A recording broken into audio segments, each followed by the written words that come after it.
was like 8 or 9 years old, my parents noticed like a small dollar-sized spot on the back of my head, and I had no idea. I was just a little kid. 2017 in October, my friends pointed out another spot that was growing on the side of my head, or not growing, anti-growing. 5 months after I first noticed it, I had probably about 5 or 10% of my hair left. Pepperdine senior Julia Sneeden says oftentimes people mistake her as someone going through chemotherapy. But Julia is someone with alopecia, an autoimmune disease that results in hair loss. In the shower, I would pull out like softball-sized clumps of hair. I was scared to shower or brush my hair because I was thinking, oh my gosh, I'm going to lose that much more hair every time I do. After an unexpectedly dramatic amount of hair loss her junior year, Julia shaved off what she had left. It was kind of like a Britney Spears moment. I felt kind of crazy. I had probably like enough hair to fit like inside of a straw. I just was like, this is stupid. Why am I waiting for this last little bit to fall out?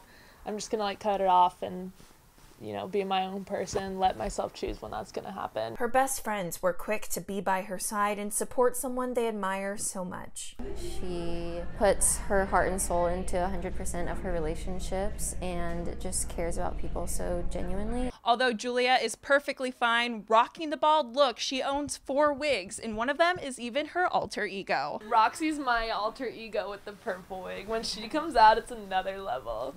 But to Julia, it's less about the hair on her head and more about the fierce brows. I feel like that the microblading has been what has kept me feeling human and somewhat normal. And she isn't letting this affect her in any way. She is planning to be a nurse practitioner in neonatology. Julia will always remember junior year as a life-changing lesson. I believe much more in having a beautiful soul than having beautiful hair. And her friends say nothing has changed except the hair on her head. Even in the face of a lot of hardship, she always finds a reason to smile and kind of look at the light side of life, which is, I think, a lesson a lot of us could learn. A lesson in finding the positivity in it all. I haven't shaved my legs in about a year, so like, perks. And loving yourself regardless of whatever life throws at you. And that's the tea. With Newswaves 32, I'm Emily Tencer.